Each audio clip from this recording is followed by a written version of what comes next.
There is a problem that non-for-profits can't ignore. The giving pyramid is under threat. This is yet another year when the count of donors per Giving USA is declining. Older donors are aging out, and younger generations aren't filling the gap. And the volatile economy is squeezing nonprofits from all sides. This is Giving Growth, the podcast where we talk to leaders who are reshaping the non-for-profit world and tackling these challenges head on. Sign up for the Giving Growth newsletter and learn about one idea worth sitting with by going to delvedeeper.com/podcast.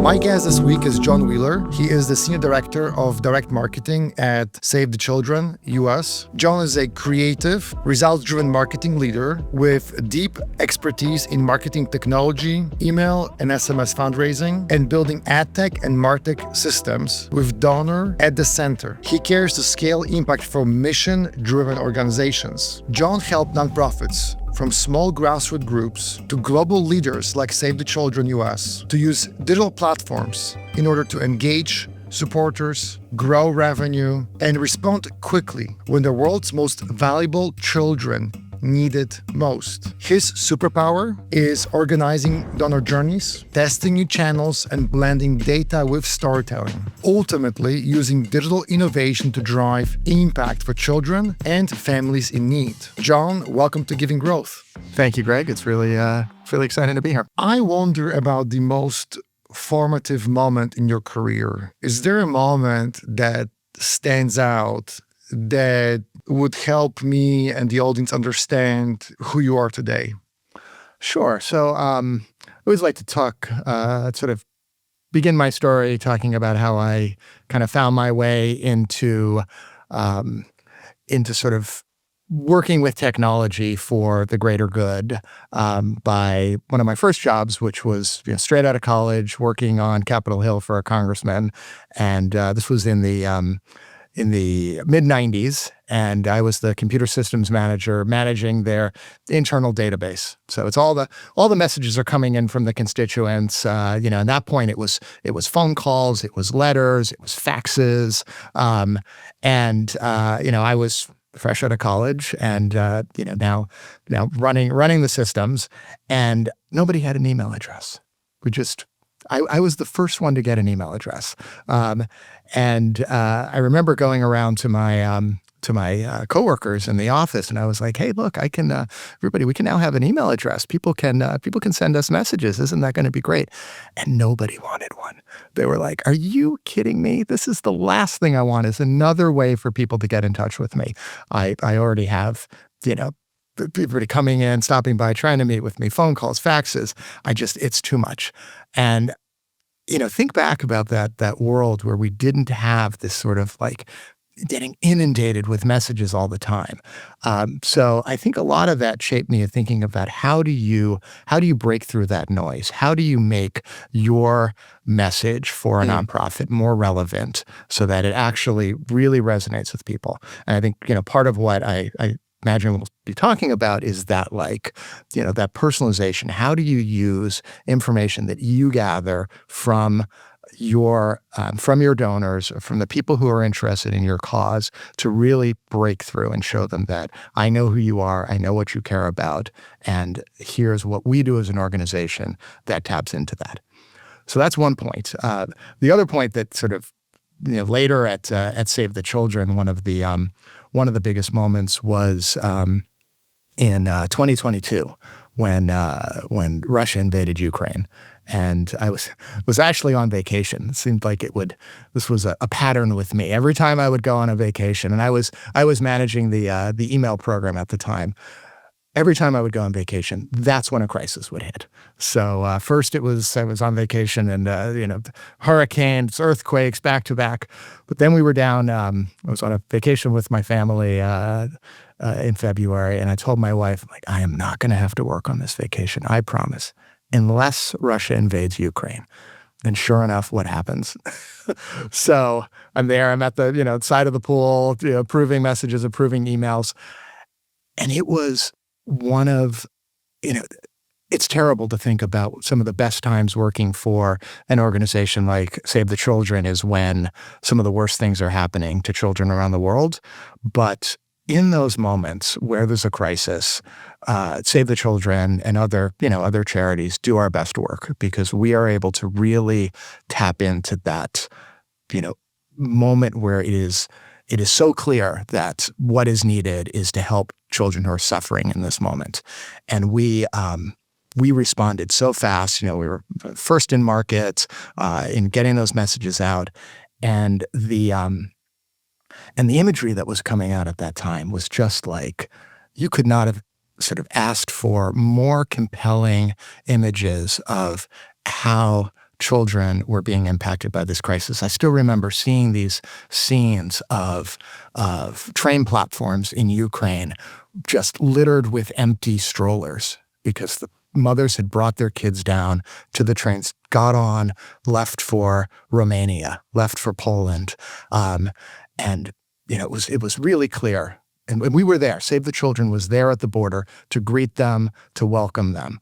So it was one of these moments where it was just so clear that we're here, we're meeting the moment, and we're delivering what people need. So that we were able to do incredibly well. We saw huge performance. We saw huge growth.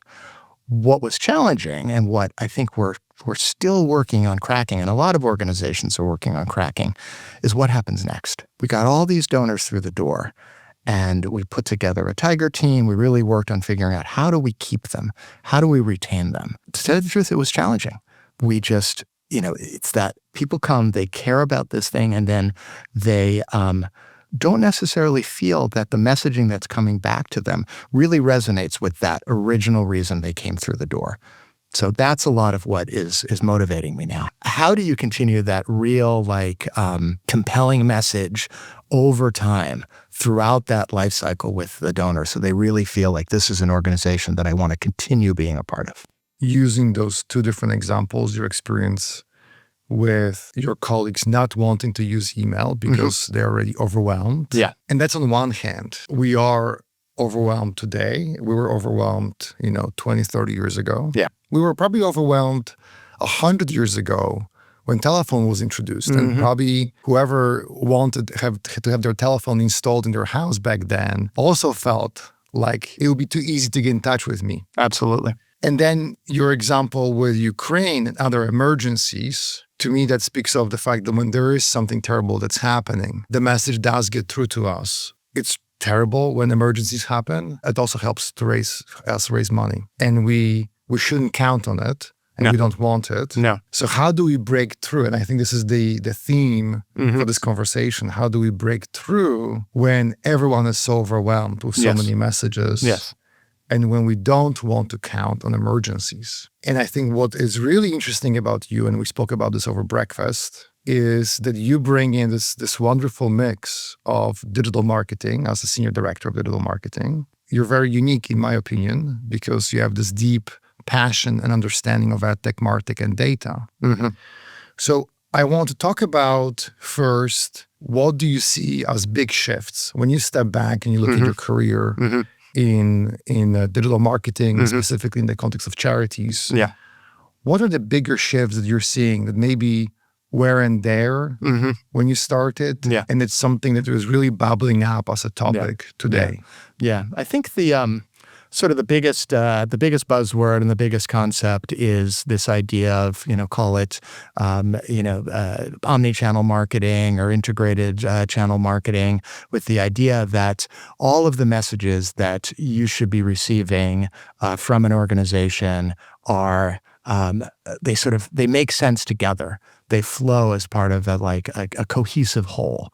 And it's what people are used to from when they're getting, marketed to by businesses. They go into a store, they're seeing the same type of marketing in the store as they're seeing in digital ads, as they're seeing in their emails, as they're seeing in other places. I think the way that we have built our marketing channels in nonprofit organizations, and in particular for larger enterprise organizations, is they've kind of gotten added one by one. And they're often like sort of the way that organizations are set up in marketing departments is you have these channel owners who are very driven by performance of their particular channel, or you've got product owners, you've got sort of owners of different stages of the supporter life cycle, whether it's acquisition, retention, mid-level, that are really driven by, I've got my specific goals and my role is to really maximize performance on my channel or for my program. And what that sort of doesn't really speak to what the donor's experience is going to be. They want to feel like they're contributing to a mission. They are doing something that makes them feel like they've created something better in the world for something that they care about. And when we market to them, just looking at, how am I going to maximize email performance? How am I going to maximize click-through rate? And we're not thinking about how is and how am I going to show that I've brought in the more revenue for my channel? And we're not thinking about how does this all come together from a donor perspective where they don't, it's not important to them how they connect. What's important is that they do connect. That's the fundamental shift that we're trying to make. And it's hard from both a sort of a strategic and an operational perspective. And then it's incredibly hard from where I sit from a data and technology perspective, because you get all of these. So I've recently built this visual map of all of our channels, all of our platforms, all of our data sources, and all of our reporting tools. And I tried to look at how all this stuff comes together and where the information is flowing. And it was such a complicated sort of spaghetti mess. And the work that it takes to actually kind of simplify that is, it is very complex and it's very expensive. And but it's what's absolutely necessary, because without doing that work, you aren't actually able to orchestrate these more omni-channel, holistic, donor-centric messaging campaigns. Do you think it would be almost easier to throw a grenade and blow it all up and start all over again in terms of the data and tech infrastructure? Probably, and that's because you one talk about spaghetti, right? Yes. Absolutely. And I think that's, we talked about this earlier. My background is much more in sort of smaller, scrappier startups, smaller organizations where I think it is a lot easier to just say, we're going to try to bring a new tool in. We're going to adapt that. We're going to, with our own resources, we're going to, kind of figure out how it works, and we're going to implement it. Mm-hmm. With larger legacy enterprise level nonprofits, we don't have that sort of nimbleness often. Mm-hmm. It's, with budget cycles, you've got to plan way in advance, and staffing, it can really, take a long period of time. Like we're this 5-year a digital transformation project, bringing in building a new data lakehouse, bringing in a Salesforce Marketing Cloud and Data Cloud, and in my experience, those things happen really quickly with like my past experience with Save the Children. This is a long process that we're still working our way through. Mm-hmm. And I think often it's, and we talked about this earlier, I think sometimes when you go out and you talk to vendors, you talk to consultants, they tell a story, they sell a tale of it being a lot easier and a lot faster to... Magical. Yes, magical. They also sometimes tell you, okay, in order to do this, you're going to need to put these types of people in place. You're going to need to do these things.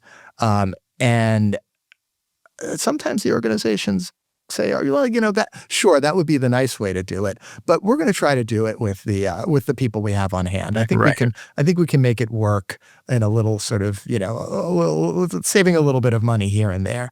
And that I've seen, is not a winning formula. Because then you really end up, the analogy that I use is it's kind of like you think about a hamster in a cage. Sure. And that hamster's job is to run on the wheel all day long to keep things going, which is what we're doing as marketers. We're running on that wheel trying to keep the money coming in. And then you can imagine you think, boy, it would be a lot better for this hamster if he had this habit trail that he's able to spend his time running around in. So we're going to put the habit trail in the cage and tell the hamster, why don't you spend some time, get off that wheel and start building your habit trail, which is going to be a much better system for you to be running through. But you know what? Do that while you're also running on the wheel, trying to keep everything still going. So I feel like that's where we often end up. You've got to keep. There's no point where we can say often, all right, we're just going to put a pause on our fundraising right now so that we can start really, building what comes next. We have to try to do both at the same time, and then you don't end up doing either really well. I think the language that we'll use in the industry is moving from a single channel, siloed approach. Mm-hmm. Yeah. And I like how you called it in our prior conversations, this symphony of channels, right? Yeah. Omni-Channel, Symphony. Yes. Playing the same tune. Why is this important? So the symphony that I most think about, like that really resonates with me, is Beethoven's Ninth. This just incredibly stirring, incredibly moving piece that ends with this chorus kind of all singing together. And the way the orchestra performs there, it's not about the individual instruments or the individual section being the loudest or being the most powerful. It's about, this harmony, this magical music that they're creating together. And that if you're able to do something like that, where, all the messaging that somebody is receiving resonates and ties together, I think that, and you're not just sort of crashing everything towards somebody, seeing what's going to work, but you're sending them just what's going to resonate the best. And we have there's this phrase, I'm going to send the right message to the right person on the right channel at the right time. So doing that ultimately, like people, I think it cuts through the noise and people respond to that because they feel like it really makes sense. As opposed to just feeling like, boy, I'm getting this piece of direct mail from Save the Children that's telling me one thing, and I'm having a digital ad that's telling me something else, and I got a telemarketing call that's telling me something different. It's like, I don't understand what this organization is, who they are, and I really don't understand how this relates to me and what I care about. So if you can do that, if you can get that sort of that coherent, consistent message, and particularly if you can get it in a way that speaks to the donor and who they are, like that's going to do a lot better. And what you're describing, you said the right message, right donor, right time, personalization, and relevancy. I feel like I have been hearing about one-to-one since I entered the space in 1999, so over 25 years ago. And you told me earlier that as wonderful that is, I think you said, I quote, it's maddeningly complex, right? Yeah. You call it maddening complexity. Why isn't it simpler? Why is this so maddeningly complex? Yeah, I think a big part, and again with my focus a lot on data, is to try. We've got all of this data now, like tons of information coming at us. And the trick is, how do you isolate the signal from the noise? How do you really figure out what of those data points are the really important things? You think about, right message, right channel, right time. Is the fact that you got a response to a particular message because of the theme that the message was about? Was it because the time that it was going out? Was it because there was something like there was a match offer or something else? Trying to, first of all, structure those signals in a way, I'd sort of think about like taxonomies and the way data is structured, and coding, and how we structure our emails to know whether this was a undesignated appeal or an emergency appeal or a cultivation message. Did it have this tactic in it? Did it have that tactic in it? Trying to create that taxonomy is really complicated. I don't think we've done it incredibly well. We're getting there. One thing I'm really hopeful about, although I do think this is still we're still trying to figure out exactly where the promise is here and how much of it is hype, and then how to actually invest and implement it properly, is AI. Like, I think the promise of AI is that we will feed all of this information in, and it will, sort of I'm going to look at all the messaging that Greg has received. I'm going to really, be able to actually analyze the content and then see, wow, if there's these patterns here that I can see, that Greg is a donor who tends to respond to emotional appeals, or tends to respond to appeals that talk about children in conflict, or tends to, resonate more when it's about educational opportunities. So to potentially have these AI models that can do things in a much bigger, wider level that any human being could do, I hope is going to be able to actually help us figure out that signal from the noise in a way that just sort of coming at it through complex taxonomies and sort of data structures would let you do. I think you're ultimately going to have to do both, though, right? Because the AI, I think, as much as people think, all right, we're just going to throw all this data into the AI model and it's going to figure it out for us, it doesn't quite work like that. You do have to really build out like a structure of understanding for these tools to really look at, like, what ultimately do we care about here? What ultimately does matter to the organization? What you're describing is what I want, right? It's what I want really, in a way, for myself, because I feel like I've been trying to work towards this nirvana for the last 25 years of my career. And it's hard because you have to have the right systems, AdTech, MarTech, data, donor data, has to be clean. You have to be creative.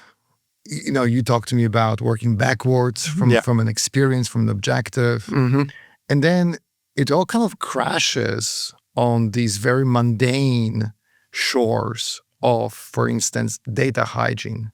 And I know data hygiene is something you spoke to me about as, again, something that's kind of boring, right? And why are we still talking about this in 2025? And yet, I feel like it's like eating well and sleeping well. It's kind of foundational.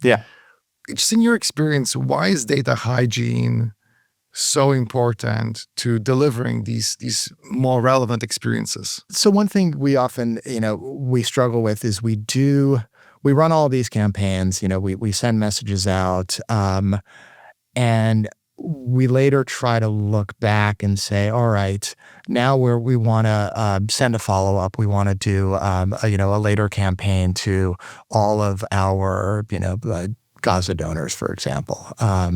And we sometimes come to the point, it's like, okay, now what were all those messages? Like, what were the Gaza campaigns that we ran? And we have to figure out, okay, what were the campaign source codes that we used? What were the donation pages that tied to that? What were the email, the email message names?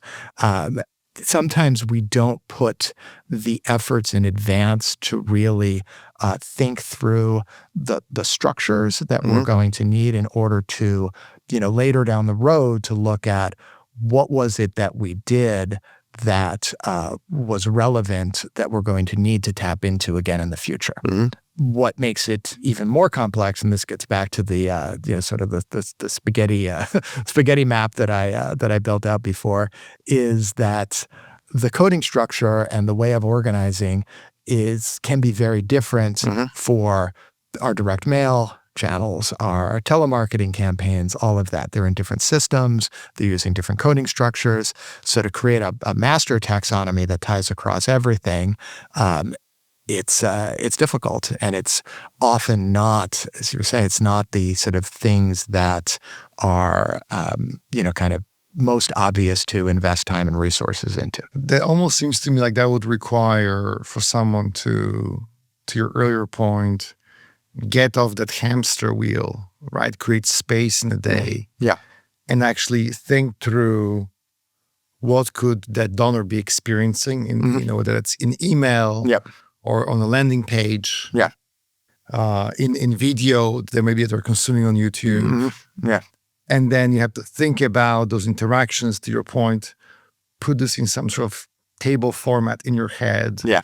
Track it this way in different systems. Mm-hmm.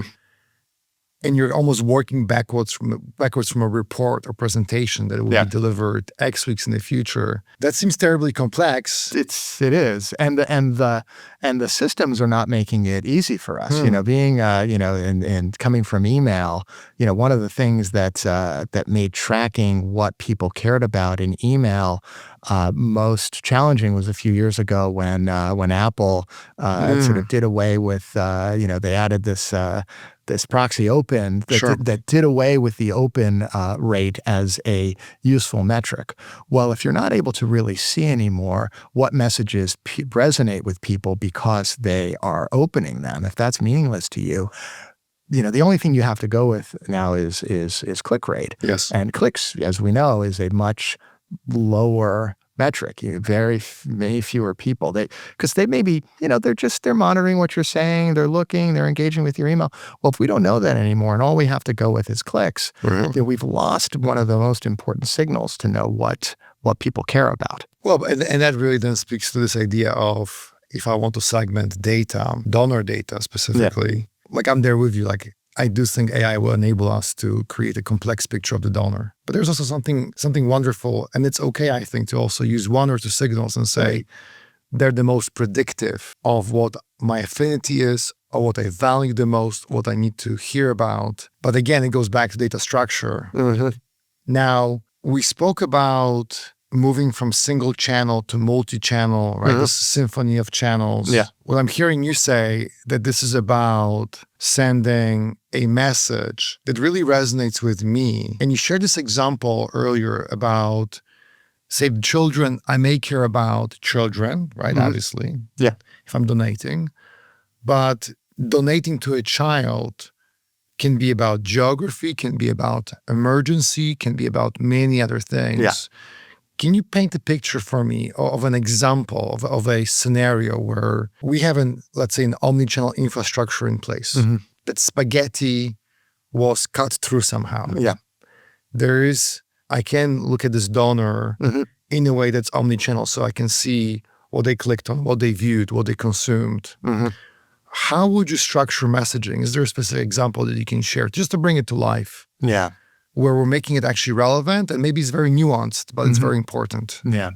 Yeah. So I think that's, one of the things I love most about Save the Children is the breadth of our mission, and that we work on issues that affect children, not just issues, but we work in communities, we deliver programs to children, both, in some of the hardest countries in the world, the hardest places in the world to be a child, like refugee camps in Bangladesh for children fleeing from Myanmar. We work, in areas, like I was mentioning, with, across the border from Ukraine for children fleeing conflict. We're working in Gaza right now.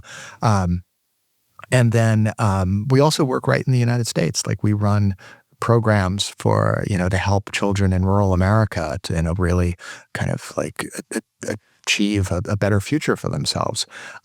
So it's both inspiring, but it's also, it's a little bit spread thin. Not spread thin, but we have a very broad mission, and trying to figure out, Greg, when you made that initial donation to Save the Children, or you signed up to receive more emails, was it because you were moved by the fact that we were talking about hunger? Were you moved by the fact that we were talking about sub-Saharan Africa? Were you just moved by the fact that it was Giving Tuesday, and that this was the time of year where you felt like it was important to give? So trying to figure out what was that motivation? What was the thing that you actually cared about when it potentially could have been, any one of those things? That's the hard thing to figure out. But ultimately, I think that's the critical thing that we have to know. And I think the way we know that is by being more being less of, we're just going to keep sort of throwing things at you and telling you about ourselves, and more we're going to try to engage with you. We're going to try to get information back. What is it that you care about? What is it that you want to know about Save the Children does? You mentioned something about about surveys and just questions that how do you tell me what it is that you care about. So we need to build that more into our welcome journeys, into our communication, that there's this expectation of a give and take. I'm going to ask you something. You're going to tell me what it is that really matters to you. And then I'm going to start delivering you more of that information. One of the problems we often have is that you may tell me something, you may answer a survey, but either because we ultimately can't get that survey data into our CRM, into our marketing channels to actually then send you more of that information, or we just don't have the ability to generate all this, content that, you tell me that you're deeply interested in conflict, and somebody else tells me that they're deeply interested in education, and somebody else tells me that they're deeply interested in hunger. We now have to really build very rich journeys that go deep into that particular area. I think what we often end up doing is we can produce just so much that we're going to send you a little bit of everything. And that's where I think donors tune out, because they're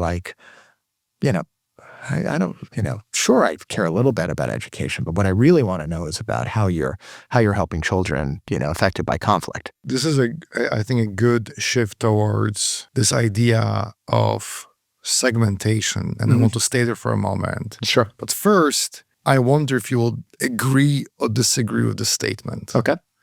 And I'll make it a little polarizing on purpose. Okay. So it is my judgment that sometimes charities feel so strongly about their mission and their brand that they become a little deaf to the needs of the donor. And it actually doesn't surprise me, because what Save the Children, what others are doing is so important.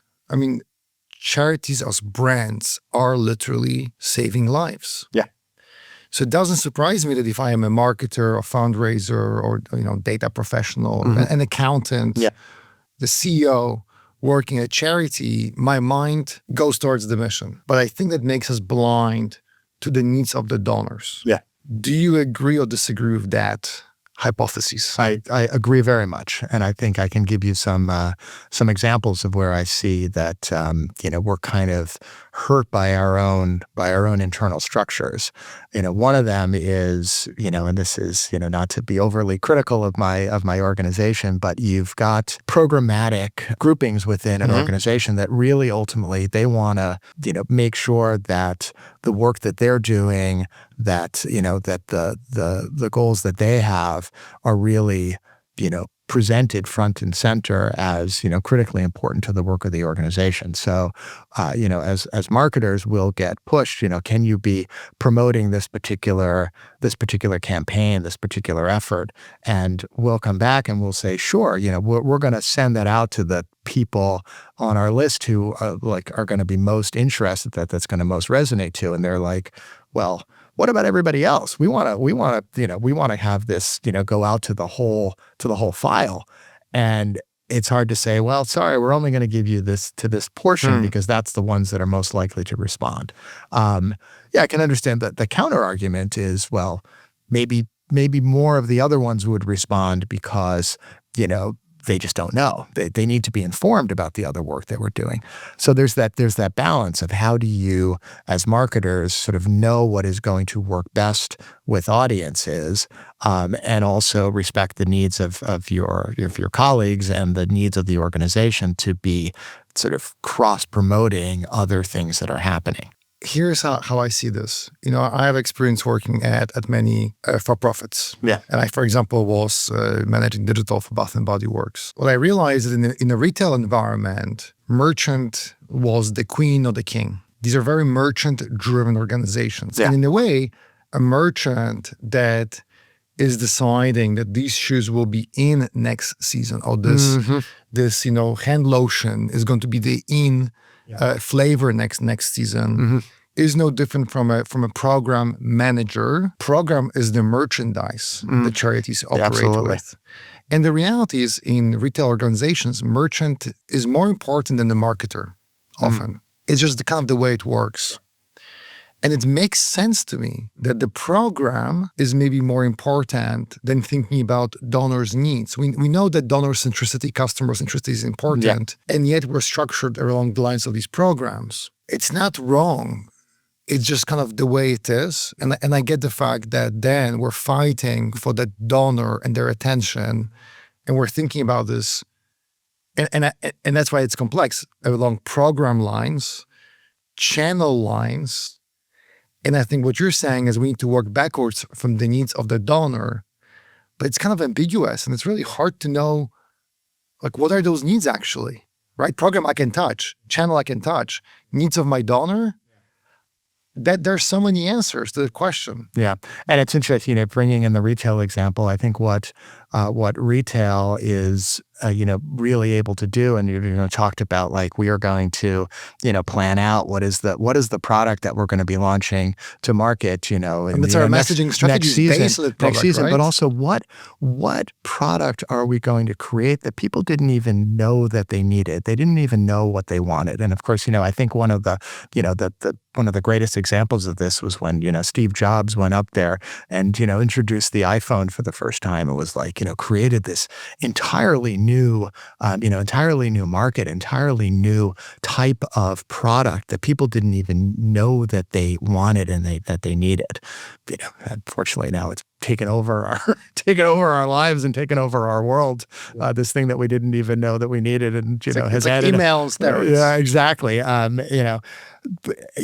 I think for nonprofits, it's a bit harder to project what is that need, what is that thing that I have to offer that people aren't going to even know that it was something that they cared about. Particularly because, and this goes to some of the things that, Save the Children, does so well, is that, we respond to crises. We often find that when we plan out a campaign like this happened, I guess this would have been almost 2 years ago when we had our whole end of year campaign all planned out, and then October 7th happened, and we suddenly saw that what was going on in the world. Children were suffering, and this was completely different than what we had planned for, to be our big end of year campaign. And we had to pivot, we had to shift, because if we had gone out with what we had actually planned to go out with, would have seemed completely tone deaf and wouldn't have resonated with people. So I don't think that happens as much in retail. Certainly retailers, they miss the mark. They put something out that doesn't actually, meet customer demand. But I think we have that, that other challenge as a nonprofit to really, really seem relevant with what is going on in the world. I mean, in a way, I think what you're saying is that for charities, if I'm a retailer, if I'm producing a physical good, I really need to plan many, many months in advance, and I don't react to emergencies. Well, for charity, we are yanked by emergencies, right? And again, it's a great thing, it's a terrible thing. We are sort of beholden to the program, and the program could be helping, children in Gaza, and that program is important. And then it's very easy to fall into channel thinking, and it's then really hard to get off the hamster wheel and actually find a better way to accomplish the goal. I want to talk about this idea of segmentation and need, because I feel like you and I really delve deeper into it together. Yeah, absolutely. And the example I think I shared with you is one of my experience. So I lost my father when I was 6 years old, right. Leukemia. It took me really many years to understand that it was significant. I think I got into therapy 6 years ago, and I realized that it really made me who I am. And in a weird way, you go through these stages of grieving. Now sure. It was a gift, and you kind of have to contextualize it and make it make sense. And Absolutely. I think I'm making sense out of it finally. Yeah, that's great. But I'm sharing this because we give, and I give to leukemia lymphoma, right? We just donated $10,000 and I'm going for a walk later in September. That's wonderful. And I really care about the little boys and girls whose parents may be sick or have died. But I have to admit, I don't really, not that I don't care about, it just doesn't resonate with me when someone talks about research. It's a little too clinical for me. I care about helping children who are affected. I guess that meets some sort of a need, right? It's not about giving to cancer. My affinity isn't really, my father died of cancer.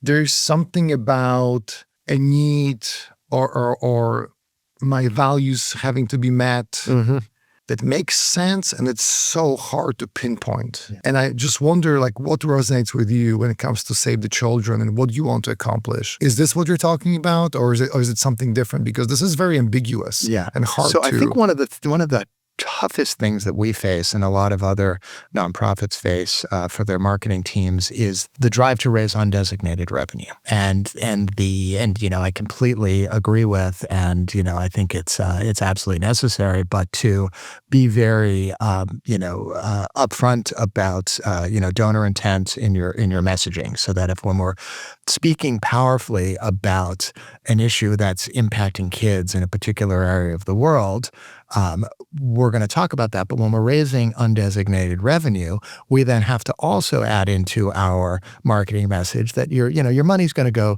not just to support children in Gaza who are affected by this conflict, but also children around the world who are dealing with other issues like like not having enough to eat or not having opportunities for education. So because of that desire to raise undesignated revenue and the legal requirements that come from that, to be very clear in our messaging that the money that you give is not just going to support that cause that we're sort of trying to powerfully articulate, but it's going to be spread throughout the work of the organization. It becomes very hard then to deliver that most impactful, powerful message. So one thing we've done a lot is that we've started doing a lot of sort of non-ask emails. When we want to talk about something that's really powerful, we will talk about it really powerfully, and then have a link to a learn more page, and really let the landing page do the work. Let the prominent donation button in the email do the work, and not make as much of a direct ask, because we find in our messaging when we have to make that direct ask, we have to somewhat water it down in order to meet the requirements around undesignated fundraising. So I think that's challenge number one. The other really big challenge, and I thought about this as you're talking about, I don't really care about research. I don't really care, you do care. You do care a bit about it, but it's not the thing that it's not the thing. Compels you. Exactly. Well, I think that's the other problem that we have with nonprofits, which is that going back to all this necessary infrastructure work, all this necessary data work in order to build a more powerful, omni-channel, data-driven, clear out that spaghetti mess. That takes a lot of investment in the sort of organizational infrastructure. That's very hard to fund when what a nonprofit really needs to lead with is that, we all, think about that pie chart of what percentage of the money is going to programs versus fundraising versus management, that as we start trying to put that money into, the infrastructure to improve all of our communications, well, donors aren't going to want to know when they get that annual report about how did my money come to use, that we implemented a data lake house. That's but it's that needs to happen, and organizations have to be able to put the money into that in order to make this transition that ultimately is going to help them resonate to donors more. So that's obviously a structural problem that I don't have an answer to, right? These, and I often feel that it's so unfair that charities are held to this standard. I totally understand that when I'm donating, I want to feel impact. Feeling that knowing that the part of my dollars are going towards funding a Salesforce implementation or a AWS data lake, whatever the environment, sure. that doesn't stir my heart, right? Right. And honestly, I think it's a little silly. I think it's a little silly that the charities are held to this standard. And also we're expecting charities to have relevant, compelling messaging. And we also expect to have people who are passionate. It feels a little unwinnable in a way. Yeah. And I wonder if one way to find funding is to tell better stories, to help explain that this isn't a cost center. This isn't really an expense. It's a down payment for the future. I think in finance, one would talk about OPEX, CAPEX, right? To me, this feels like CAPEX. Yeah. You have to have this investment. Absolutely. I don't know that it's seen this way. And I wonder what you're hearing, or are there ways to make these investments justify themselves better, or to help explain that better ad tech, martech, donor-centric kind of database is not an expense, but it's an investment? I mean, I think one way to go about it, and I see this happening somewhat in the, sort of the environment of companies that work with nonprofits, is to, have them, help a little more. I understand this is obviously a profit center for them working in the nonprofit space, but have them, kind of, do as much as they can to really deliver, high quality, services, really help organizations, implement these technologies in a really cost-effective way that produces, really positive ROI. I think that I unfortunately, I think, see too much, in the tech vendor space of overpromising and underdelivering, and I think things are portrayed as being a lot simpler than they actually are, and then we kind of get down this path and find that, like, oh my God, we needed a lot more than we thought to actually get there, and now we're kind of stuck. I think that's one thing. I think, unfortunately, kind of coming in the sort of the mass market space, it's hard to do that sort of like, messaging to mass market donors to really support that infrastructure.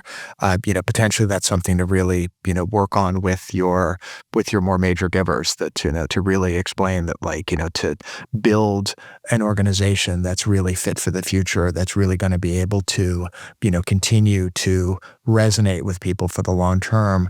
We need you to be thinking about not just funding our programs, but also, really making sure that a good chunk of your support is going to really fund that infrastructure, and making that message clear and relevant to, those donors that are, bought in at a much higher level with the organization. I really like that idea. I remember talking to Ben Green from Charity Water a while back, and he shared with me that there are a number of families who donate to Charity Water, but all of their donations go towards technology, towards expenses. Yeah. And those donors know exactly what's happening. And maybe that is happening because those donors have experience with technology. Maybe they worked in, quote unquote, IT, or they were inside of organizations, and they are very consciously giving all of their money, all of their gifts towards infrastructure. So I'm just saying that I think it's a very interesting way of doing it. Really help people see that this is a force multiplier effect. Sure, you could deliver, you could give us $100,000 that will buy, this many meals to feed children. That would be incredibly impactful. But if you give us $100,000 that is going to fund this infrastructure project, this enterprise transformational project, we're going to be able to use that to now better reach more donors, and to, turn your $100,000 into $1 million in mass, in better, improved mass market fundraising performance. When you think about the future of Save the Children, and let's imagine that you can do anything you want. You can cut through the spaghetti, right? You can work backwards from objectives. Anything that you imagine. What is one opportunity that you would love to lean into? What is something you would love to see enabled for Save the Children in the future. And again, you can do anything you want. The only constraint is your imagination. Yeah. So about a year and a half ago, one of your former guests, our former chief marketing officer, Jen Roberti, kind of charged us at the beginning of the year to come up with an idea that might be able to produce hockey stick level growth in the organization. And I started doing some creative thinking and was like, again, thinking as that sort of, from the email perspective, we send these messages out and we get, it's great if we get up, 1% click rate.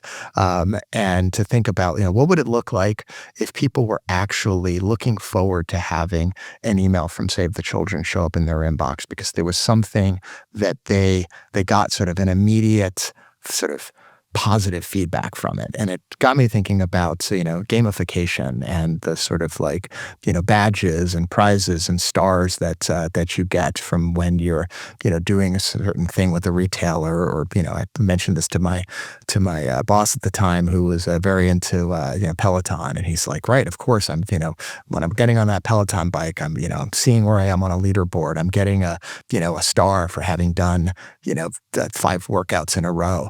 So it's like, how do we kind of create journeys for people where by filling out completing their profile, they get a star, by by answering a survey, they get a little badge, they see that, the next step for me in my journey to become, a member of Team Tomorrow, which is our new recurring giving program, that is something that I am going to sort of achieve some level of recognition, some positive feeling that, I'm now, I'm receiving something back in addition to that just positive feeling that I made a difference for children. I think it's a concept that could really be transformational in terms of that level of commitment and connection.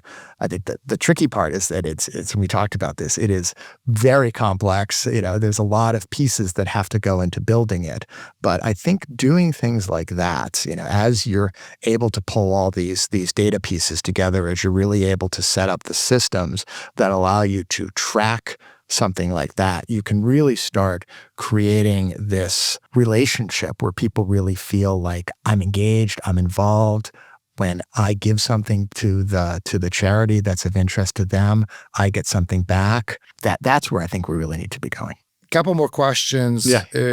This idea of AI and innovation nonprofits. What do you think are some barriers or opportunities to accelerating the pace of innovation in the industry? Yeah. I think some of it is just, it's that focus problem. It's that, you've got too few people who are being asked to do too much. I think, particularly right now, it's incredibly challenging for organizations like Save the Children and others in the sort of international relief space that, we've just had our budgets, completely slashed because of the loss of government grants. It is, the loss of AID, loss of all these other programs. Which at the same time presents a really big opportunity. We now have to really find a way to be much more, private donor based. We've always been, that's where Save the Children has a big, with our longevity and, the work we've done over the years to really build a strong private donor base, we are able to grow from that. And then I think it's just continuing to do that hard work in the, that sort of donor life cycle messaging, that once somebody comes in, we're really thinking about what was it that moved them? What was it that they cared about? Why was it that they decided that Save the Children was an organization that they wanted to, use us as the vehicle to make an impact in the world? And then to think about how are we going to continue telling that story about what we continue to do and how we can continue to resonate with them so they feel like this is something I want to continue to be a part of and that I want to sort of get deeper and more involved with. So I have a final question. We spoke earlier about the classic giving pyramid. Mm-hmm. I think there's something happening with, again, this count of donors going down. My judgment is that this reflects broader changes in society. Mm-hmm. Maybe wallets are shrinking, salaries aren't going up. Yep. Things are more expensive. When you think about that, what do you wish that you knew earlier about cracks in the pyramid in your career that maybe would have changed how you think about your role today? Yeah. Yeah.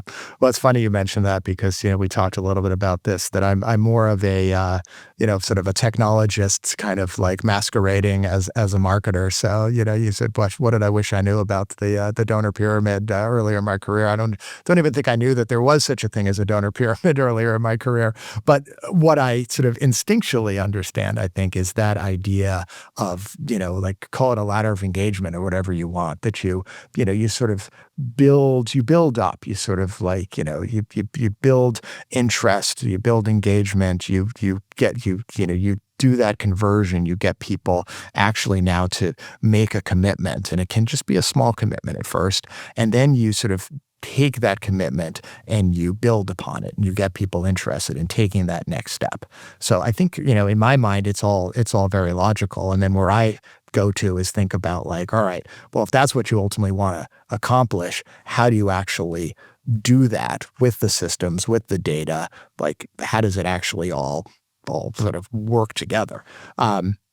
So I think going back to the donor pyramid being broken, it is a real challenge with for nonprofits to sort of show that they should continue to be the vehicle that people utilize to make an impact in the world. We talk about share of wallet, and that's shrinking. Particularly as people are challenged to find that their finances are really stretched. At the same time, some of the most generous people in the world are the people who have the least, because they really feel that they've been in that position before where they need a helping hand, so they're willing to give it when they even just have a little bit. But a lot of where that's happening is through things like GoFundMe. It's that sort of that direct one-on-one connection. So how can which potentially will put nonprofits sort of out of I don't want to give through an organization. I want to give directly. Yeah, I don't know that I like what's happening with GoFundMe. Yeah, but it's both great. It's a wonderful opportunity. But I think it does lead to the opportunity that people feel like I can give even if it's through a charity, because then I really have the assurance that this is actually going to it's actually being delivered. It's not just a scam. It's not just, what have you. But to give that sort of feeling of direct impact, that I know that, this didn't just support some amorphous idea, but it actually made a real difference in the world. And that's where storytelling comes in. That's where showing that your work, your resources, your help really had a direct impact on lives. Well, that was wonderful. Again, Jon Wheeler, Senior Director of Digital Marketing, Save the Children US. Jon, thank you so much. Thank you, Greg. It's been a real pleasure to be here, and looking forward to having future conversations.